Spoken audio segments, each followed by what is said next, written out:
Converting CO2 to ethylene, which is a basic building block for packaging and things, would be the killer app for us. And ethylene is currently selling for about 50 cents to a dollar per kilogram. So that's 500 kilograms times, let's say, 50 cents. That's $250 per ton of CO2. I mean, if we could get to that point, all of the stuff that we're talking about in terms of regulation and policy, companies would be spilling over each other, trying to get into this business, right? Hello and welcome to Green Shift, where we try to make sense of sustainability.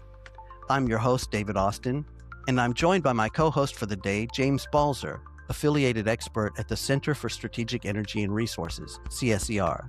And I'd like to welcome our guest, Kevin Pang. Kevin is Senior Vice President of Research and Consulting at research and advisory firm FutureScaleX, where, among other achievements, he built a novel analytics and AI interactive subscription research platform for climate and deep tech. Welcome, Kevin. I'm happy to be here. Thank you very much for inviting me. Kevin, while you have a lot of interests and experiences, today we're here to talk about carbon capture and storage, or CCS, which is also a particular focus of James. We previously discussed CCS with James in episode 10, and we'll link to that ep in the show notes. Before I pass it off to James to delve deeper, let me recap the basics for everyone. And I'm going to try to summarize how Dr. Nguyen put it previously in that episode. So there's several ways to achieve carbon capture, broadly grouped into pre-combustion capture, post-combustion capture, and oxygen fuel or oxy-fuel combustion. So in pre-combustion capture, CO2 is removed before the fuel is burned by first converting fossil fuels into something like hydrogen, and then capturing the CO2 produced in that process, and then using the hydrogen to power a power plant or an industrial plant. In post-combustion capture, fossil fuels are burned first as normal, and then the CO2 in the exhaust gas is captured, often by running it through a solvent and separated for storage or reuse. Right.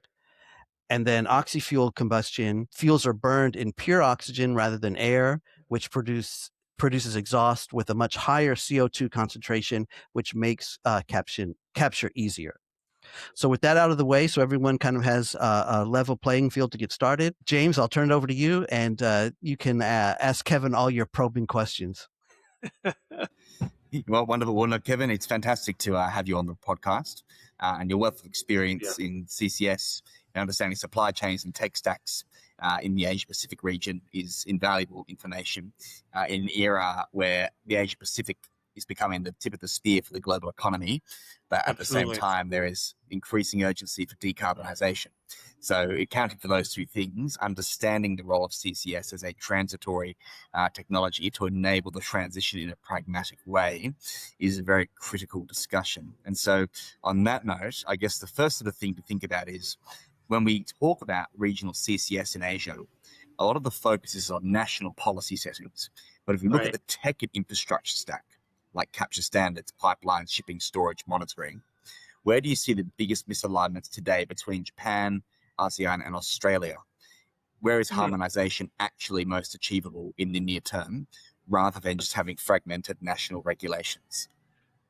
Yeah, actually, that's a great question. And I think it's interesting that you lead off with Japan, because I think they're actually catalyzing a lot of discussions at the very least. I think we're tracking all of the MOUs that are being signed in the region with respect to carbon capture, transport, storage, and eventually utilization.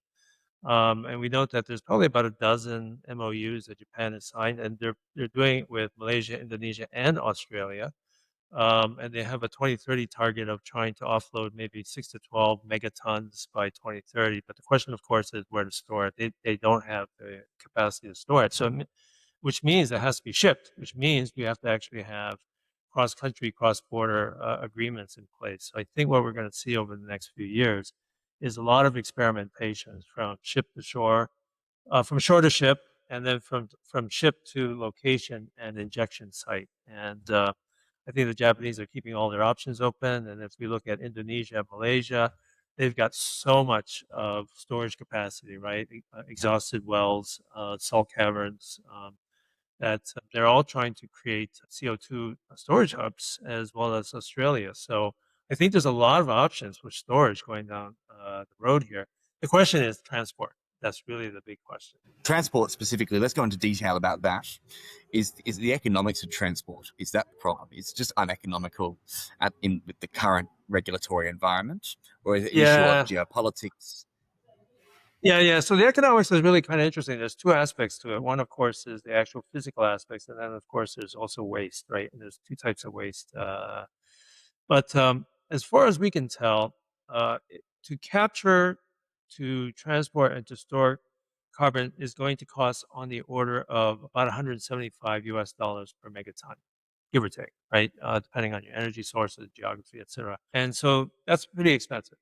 And so that's one cost. And one of the things that people have talked about over the last couple of 3 years is can carbon credits cover that? And if you think about it, some of the modeling that we've done, if you think about learning curves and technologies, maybe we can kind of think about technology over the next 5 to 10 years, bending that cost curve up, and maybe we can think about carbon credits coming up to meet. And we figure it'll probably meet around $100 per megaton, and that'll become the kind of break even right now. But if you're anywhere over 100, which is where everybody else is today, it's not economical to do that. Now, there's two other aspects to mention here with waste. Like even with LNG, when you think about highly pressured gases, you lose about 1%. This is going back about 10 years ago, some work we did. You lose about 1% every time you offload. So when you load onto a compressed gas, like methane, onto a tanker, and then when you actually offload it when you get to the destination, you lose about 1% each time. So that's a 2% loss right there. So we have to think about that with CO2. I think it would probably be pretty much the same, just a priority. But then the farther you actually have to transport it, especially through ships, you're also giving off CO2. And so the actual benefit that you're trying to accomplish gets degraded the farther you have to go. So that's the biggest challenge in the APAC region is compared to what the Brits are trying to do in the UK with 20 kilometers to 100 kilometers in the North Sea.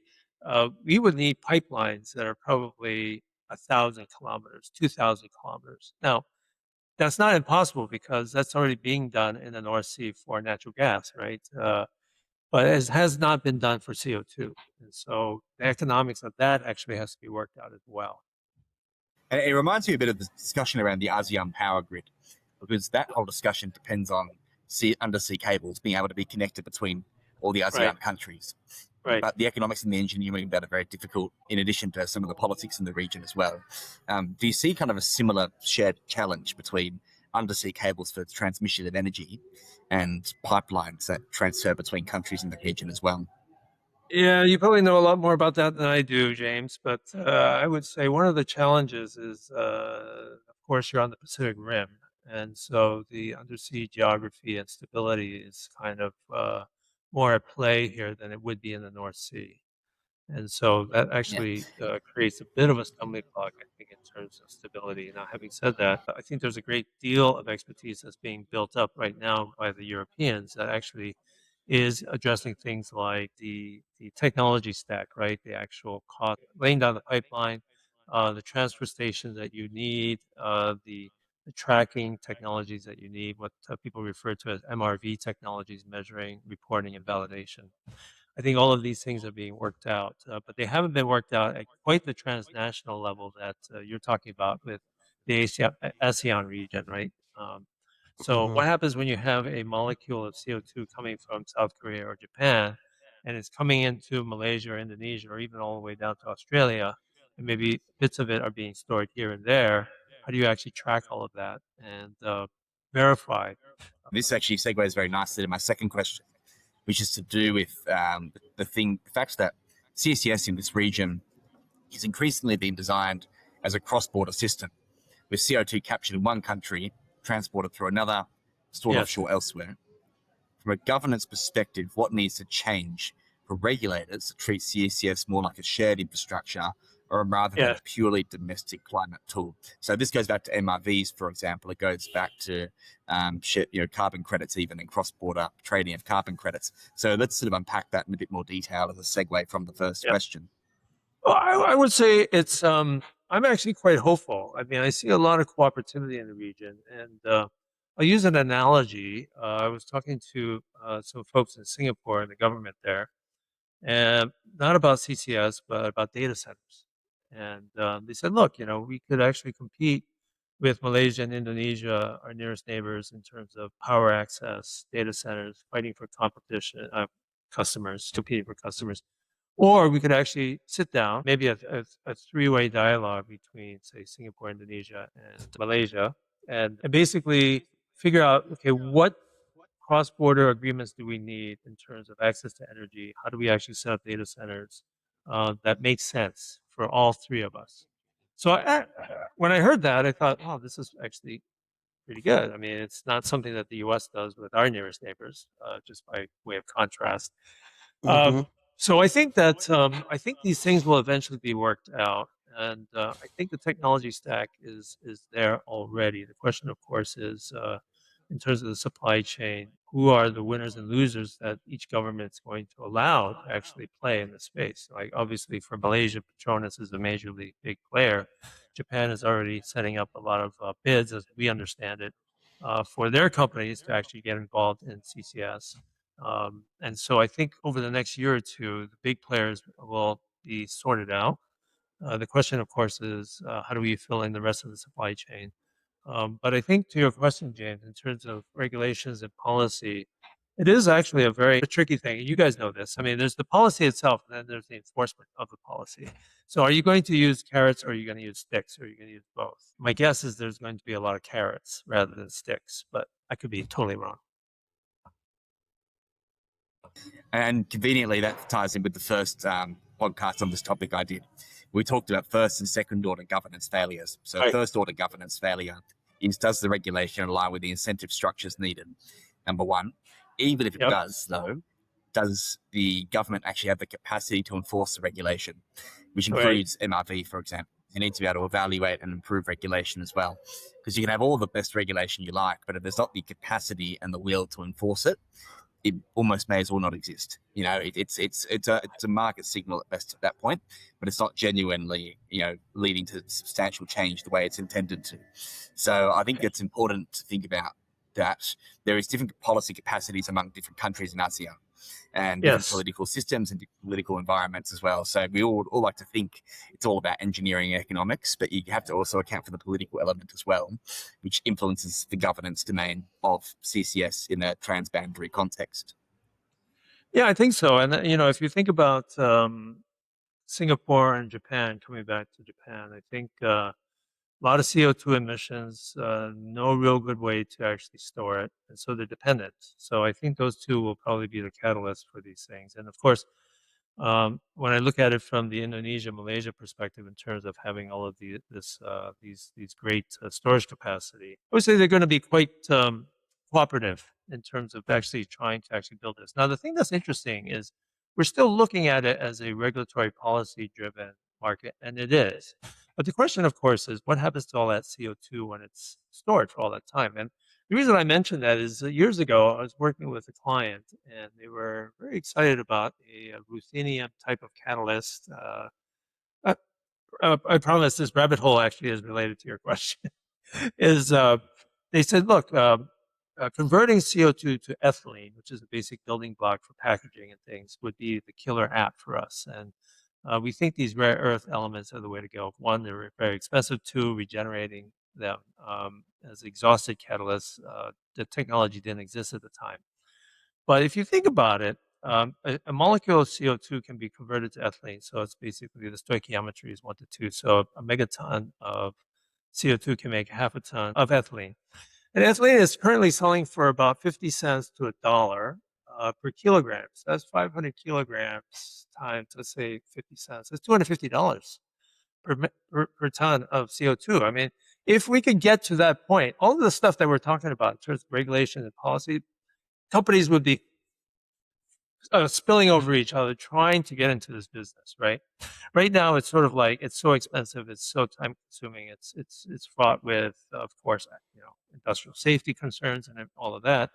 Um, one of the big problems that people talk about with CO2 leakage in pipes, especially underground or under waters, that that would be pretty toxic to the environment, right? But the Europeans are pretty confident that they've figured this out. The question, of course, is in time, is there an opportunity for the question that we're considering to actually be a more of a free market driven solution than a regulatory policy?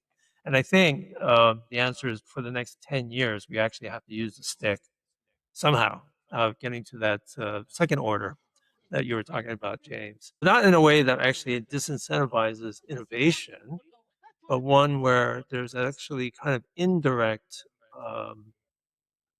carrots. So, for example, one thing that I studied a lot is the government of Alberta, Canada. And they have basically said, we are going to make CO2 capture compulsory, but we're going to actually give you a up to 130 Canadian dollars by 2030 for capturing that CO2.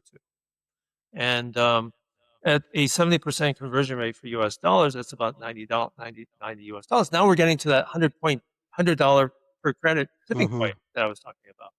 So Canada is actually trying to say we're going to make it compulsory, but we're going to add this carrot at the end of it all. Yeah. Now, where they come up with the money for that 130, I don't know, but it's there. It's been declared. So a lot of companies are basically scrambling to figure out, okay, how can I take advantage of this, right? I have a question. I want to jump in here because speaking about the economics of this, but then also realizing that CCS is supposed to be a transitional technology, Right. you know, and that hopefully it wouldn't be going on forever. So would there be enough time to recoup all the money before you have to start phasing out of CCS? Or is that part of the calculation? Hey, it's interesting you mentioned that. I think that coming back to what you're mentioning, post-combustion, we did a study in the US and I was shocked. That was probably about 40% of all CO2 emissions come from small to medium-sized businesses in the US. And this is a problem because even if let's say I was running a bakery and I wanted to capture all the CO2 coming out of my stack, the technology is there, but it's too expensive. So I'm just going to let it go until the EPA comes after me. So what we really need is small modular CO2 capture mechanisms. But the problem is, of course, distribution in scope 3 now. So now how do you actually go around capturing all that CO2? It's a little bit like collecting recyclables here in the US. It's not impossible, but expensive and tedious. But one of the things that ASEAN has going for it is if you look at the top 10 ports in the world, 9 of them are in ASEAN. Rotterdam's number 10, right? And because since the 70s at least, a lot of ASEAN economies were export driven, a lot of those factories are actually within 50 to 100 miles of a port. And so there's a huge advantage actually geographically and distributively in ASEAN for being able to capture that CO2 in a much more efficient way than, say, a big country like the United States, where the heavy manufacturing is smack dab in the middle of the country, right? I think that there's going to be a number of spoke and hub type of opportunities there. But to get to your question, David, I don't think CO2 ever goes away. I think it's in everything. If you heat something, you're going to give off CO2 somewhere along the line, unless, of course, you're completely electrified through, say, wind or solar. But if we make anything chemical, anything material, you're gonna give off CO2. So so I think it's a forever thing. But I think I'm actually quite bullish that if we think in terms of 20 to dare I say 30 years, maybe 50 years, we're going to figure out the circularity of this whole thing. Okay. And the interesting thing to me is then the CO2 deposits that you make today is your bank, because now you can actually direct where that CO2 molecule is going to go to the highest bidder, because we figured out how to recycle it back into the economy. Okay. I'll buy This that. actually segues quite nicely. I hope you buy it. Yeah. I think we have to, because if we want to make this commercially viable, you got to run Exactly. with Exactly. that idea. But to the larger point that you're trying to make, Dave, is that the governments need to actually bear that in mind, and they need to come up with that policy, and they need to figure out that first order, second order thing that you've been telling me about. For people who want to find out more about first order and second order governance of CCS, particularly in Indonesia, listen to the first podcast I did last year. So David's going to link that in the chat. But conveniently, this kind of goes into question 3, which is basically do you think harmonization in Asian CCS will come from formal agreements or softer alignment around technical standards, MRV, certification, and so forth? Those sort of standards at a regional, at a sort of mini-lateral level, sort of across ASEAN and or Japan and or Australia, that sort of is light touch regulation that nonetheless provides market certainty. And I think the answer to that may be yes, based on what we've talked about. Although that would be maybe a longer term yes, but in the shorter term, you might just need government intervention to offer the stick to kind of punish people if they don't meet particular standards. So I'm not sure what you think about that topic of how we achieve harmonization, light touch intervention, or more sort of looking at specific heavy-handed sort of formal agreements that are more oriented around the stick than the carrot. At least under the Biden administration, hey, let's throw a lot of grants. Let's let innovation do its thing. Winners will sort themselves out, and standards will emerge. Doesn't happen that way with something like this, which is a common threat, common good, common problem, right? But I think that based on the conversations that we've had with some of the Asian players, like the Petronases of the world or the Mitsubishi Heavy Industries, they are telling us that the government is going to say we need to ship X number of megatons by the end of 2030. And I think overall, as a region, I think the aspiration is 90 to 100 megatons by 2050, right? So you don't get there by having loosey-goosey relationships or agreements across dozens of different players, because I think that the safety issues are going to really be dominant here. The sheer amount of CO2 that needs to be collected, like megatons coming through these pipelines, right, and on these ships, it's going to require a really tight government regulatory approach to it. Along with incentives that will last long enough for companies to build the infrastructure, because these are not trivial things, right? Building a ship that can actually hold, say, 8 to 10,000 tons of CO2 at a time, travel 1,000 kilometers and back, having the offshore rigs to actually take off that CO2 and inject it to monitor and to keep it safe for 100 years or more. There's going to be a lot of regulatory specifications, and the big players are going to line up, and then they're going to bring in the smaller specialty players to kind of do their thing as well. So I think the ecosystem, once it gets going, it's going to harden very dramatically, very quickly. And this is sort of then feeds into the final question, which we can unpack in detail, which I think wraps up everything we've talked about so far, which is many CCS projects in Asia are still pilots or government-backed Yes. demonstrations. They're not sort of scalable, commercially standalone entities. So the question therefore becomes what regulatory signals like certifications and standards around transport or storage would be needed to turn Japan, ASEAN, Australia, CCS corridors into something private investors and infrastructure developers see as bankable on its own or with minimal government support, and going beyond pilots into fully fledged scalable commercial entities? Yeah, that's a great question. I mean, there's going to have to be some guarantees here. I mean, the scenarios that I've been looking at require, you know, literally 150 to 200 types of very specialized ships, 50 to 100 off-take stations, maybe thousands of kilometers of pipe.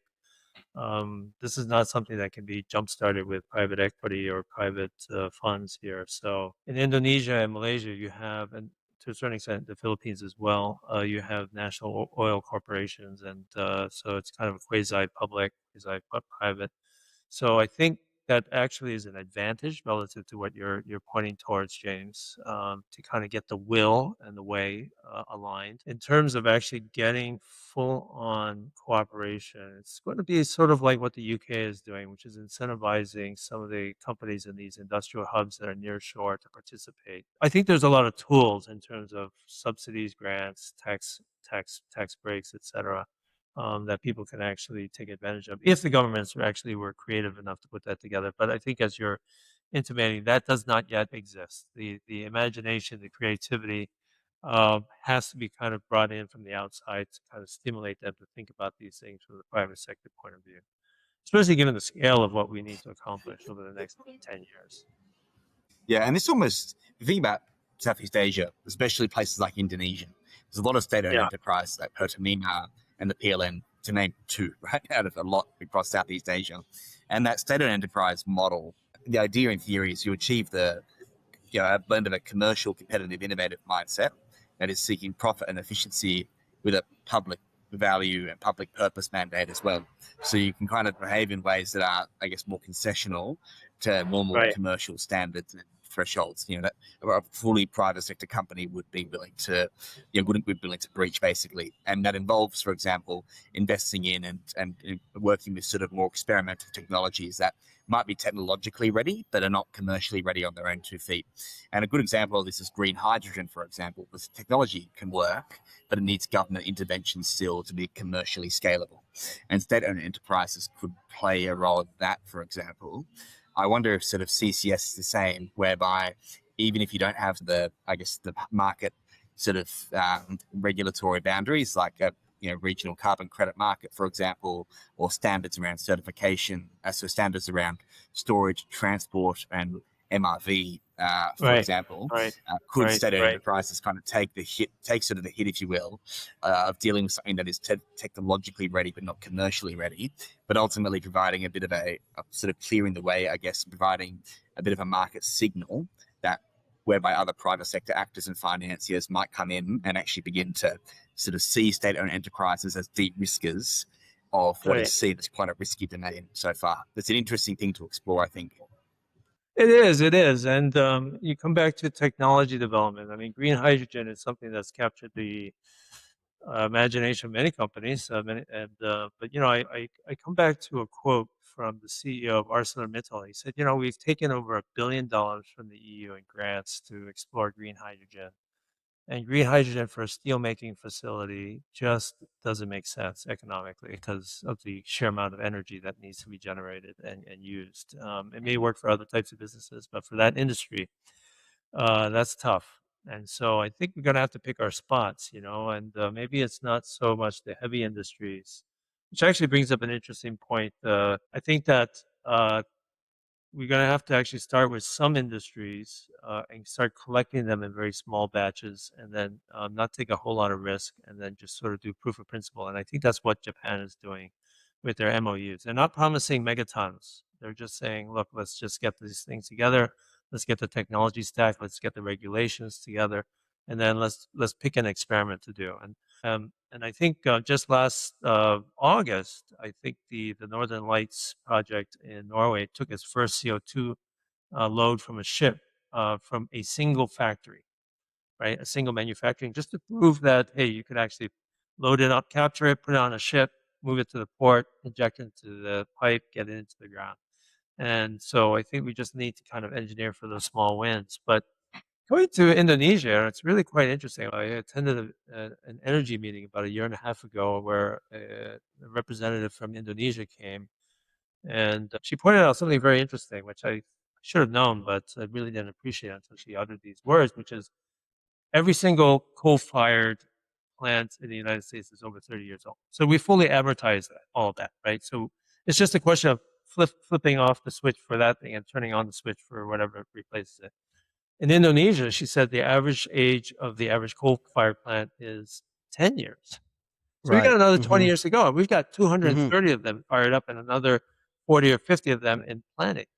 Yes. We're already generating something like 50 gigawatts. And I thought 50 gigawatts, that's a huge amount. But it turns out it makes a lot of sense because Indonesia provides 50% of the world's nickel. And so in addition to all the other metals. So there's a huge amount of energy that's required. So in terms of policy for Indonesia, it's really quite a wicked problem, isn't it? Because you've got to think about the coal miners, you got to think about the smelters, you got to think about the infrastructure, you got to think about the power generation, Right. and all in very distributed fashion. So the stick approach clearly won't work. You're going to have to come up with something really creative on the carrot side of things to get all of these stakeholders to the table cooperating. I don't know how you do that, James, but that's No. What's interesting is so, for example, the Just Energy Transition Partnership, right, the JETP in Indonesia's, it's flailing a bit. It's struggling, and I think that's for a number of reasons. But I think one of them was actually, I would say, they tried to make the move too quickly from 10-year-old coal-fired power plants to zero carbon tech like batteries, solar, wind. Now those are good technologies. We should pursue them. If from a sustainability standpoint, it's very worthwhile. However, you have to be pragmatic and realize, Indonesia don't want to take 10-year-old coal-fired power plants and make them stranded assets over 5 years by from a economic standpoint, from a labor rights standpoint, from an employment standpoint, Mm-hmm. there's all sorts of problems with that. Whereas CCS gives you a bit of an intermediary to sort of be able to actually genuinely plan the transition and actually have a technology that can capture carbon in the meantime as a stopgap measure. Keeping in mind as well that the Indonesian Sustainable Finance Taxonomy has a large yellow sector, the yellow categories that are for transitional activities like gas and CCS. So even the sustainable finance landscape in Indonesia is signaling that we need to invest in those transitional activities realistically. So we can't necessarily oppose a European sort of style decarbonisation in Indonesia. Indonesia's transition needs to be Indonesian in nature. Right. And James, isn't it correct that in Indonesia, a lot of those coal-fired power plants are actually on site at these factories, and they're not owned by the national state-owned companies; they're owned by individual companies, right? So that you can't just dictate what happens to them as if they were owned by the government, right? Yeah, exactly. So the PLN in Indonesia owns 100% of transmission, 100% of distribution. Really? Which the state-owned enterprise, that's what PLN is. Yeah, so they handle transmission and distribution a lot, and probably about 70% of the country, I think, uses their energy. But there's that 30% that don't, which includes these private companies who run nickel mines, for example, and shipping, and sort of heavy emissions-intensive industrial processes. But conveniently, a lot of port infrastructure is not far from sources of emissions in Indonesia. So maybe that makes the logistical intensity and logistical costs of trying to transport carbon lesser so, and maybe there's an economic opportunity there. So there's a lot to think about, a lot of moving parts. Right. And I think eventually, let's take an example, Japan, Indonesia as one of these MOUs. That they'll work out some sort of transfer pricing and cost of storage. I imagine it'll be something like a bit of a custodial thing. It's not like let's say you're Indonesia and I'm Japan. You take my CO2, and I wash my hands free because, of course, I've got my own constituents saying, well, this CO2 offtake agreement that you've signed with James just basically incentivizes you to pollute more.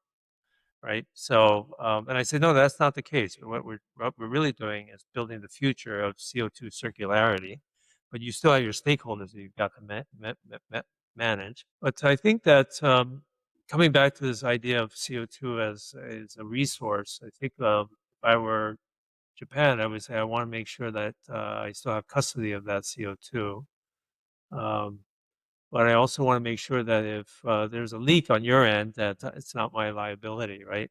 Um, so how do you actually work out all of these things on a regulatory basis? I think those are the kinds of discussions that are happening. In your studies and your modeling, have you identified like a best case scenario of how this would play out, the different players and the different steps that would get us to a realistic CCS ecosystem and circularity that you're talking about? The short answer, David, is no. I think the complexity Okay. defies that. I mean, we build scenarios, but they're, in contrast to the question you just asked, they're plain vanilla. I mean, it's basically single actor, with a single dimension on the economic front in terms of cost, capture, transport, storage. But what we're talking about here, the three of us, is multiplayers, Indonesia, Malaysia, competing for a molecule of CO2 coming out of Busan or Tokyo or Yokohama. And Australians coming in and saying, wait a minute, we've got superior storage capacities if you will get it down to where we are. So there's going to be a lot of competition, I think. It will give rise to a lot of interesting technologies. I think it will stimulate the MRV stuff, which is making sure that that chain of custody for that molecule is Right. visible all the way down. So I'll just plug your work, James, and say that you do have your policy brief. Do you want to tell us anything about what we can look out for? All right, look out for my policy brief coming out based on a workshop I did on the 30th of October last year, referring back to what I said about first and second order governance failure of CCS in Indonesia. So through the use of scenario mapping methodologies and strategic foresight methods, we unpacked to what extent Indonesia possesses first order governance failures and second order governance failures for CCS uptake. With that, Kevin, thank you so much. This has been a really educating and edifying discussion, and I really appreciate it. Thank you for having me, gentlemen. I really appreciate it. Had a great time.